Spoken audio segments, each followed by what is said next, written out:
Serialization of the Zany Time Travels of Warble McGorkle, Chapter 10 of 61. Consumer Warble's politically incorrect way of attempting to make the world safe for globalization. Preemptive strike? What in the world do you mean? Ward questions. That's not our way. It's unprecedented, at least at this early date in our history. Exactly. And that's why we have to precedent it right now, so that we don't end up in a world of hurt, Warble explains. Here's my plan. As already established, because I said it, baseball is a microcosm of life in America.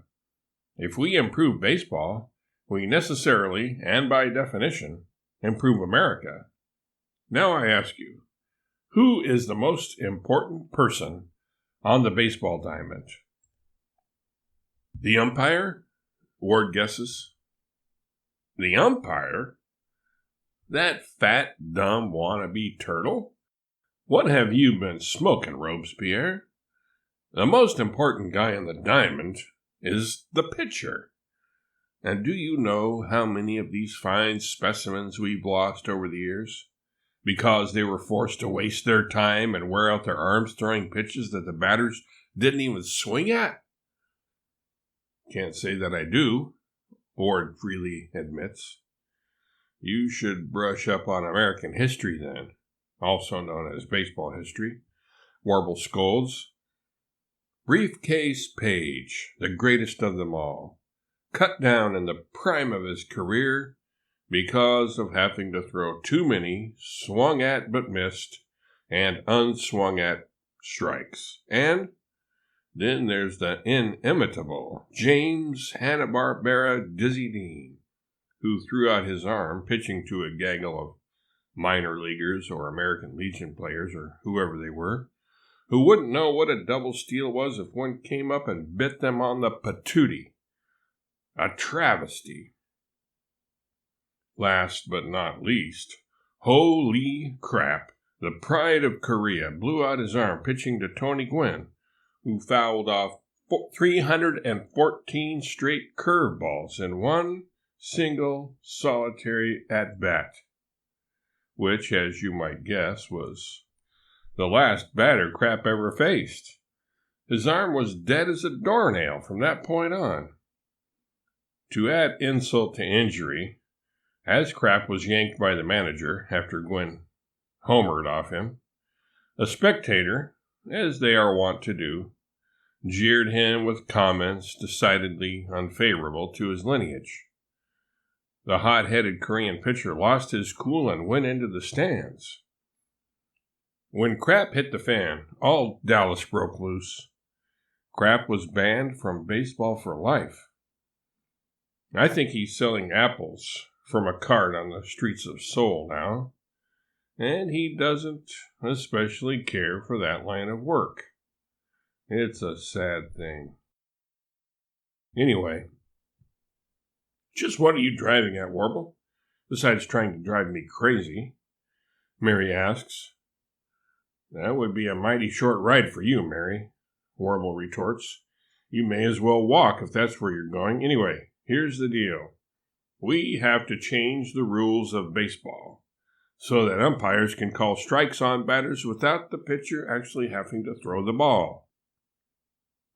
What?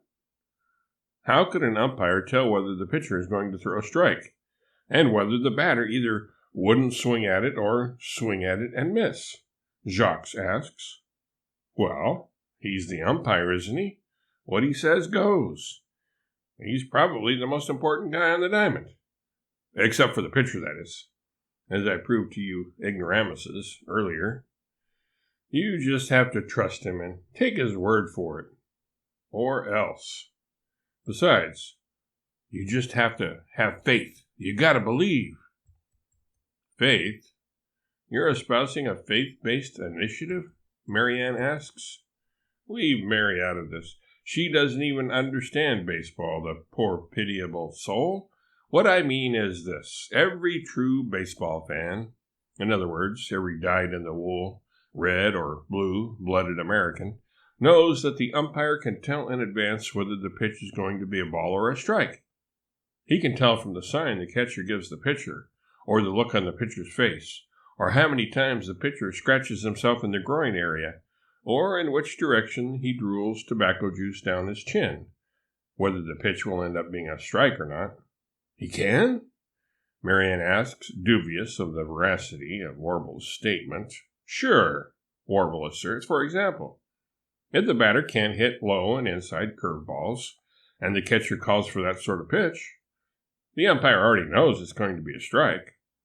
Or if the pitcher gets a real determined look on his face, like in I won't be denied, refuse to lose, or get her done kind of glaring stare, he will definitely throw a strike. Also, if he drools tobacco juice down the left side of his chin, he's obviously in the zone and has tapped into his inner derelict, unleashing his raw potential. Warble, what in Kennesaw Mountain Landis are you talking about? Jacques demands. Intuition, skill, and years of practice. That's what I'm talking about, LaRue, Warble says. The umpires have it. Also, if they don't like the batter, and they either like or are indifferent towards the pitcher, they know they're going to call a strike. Or sometimes they just alternate between calling balls and strikes. Ball, strike, etc. Those embodiments of wisdom incarnate, the umps that is, can even tell by the look on the batter's shoulders whether he's going to whiff or not. Whiff? What have you been sniffing, Warble? Mary queries. Besides sniffing at your ignorance, you mean? Why, sometimes the umps will be able to call a batter out on 3 strikes before he even gets out of the on-deck circle. That will save even more time and shoe leather to boot. Anyway, the point is this. The most important pitchers, of the most important job in the country, baseball, must be protected. Their arms need to be spared all that extra stress and strain, the wasted motion of throwing balls that would be strikes anyway. Their careers will last longer. Thus, baseball will experience a boon. Verily, the country will be uplifted and voila! The world will be made safe for globalization and the globe safe for commerce.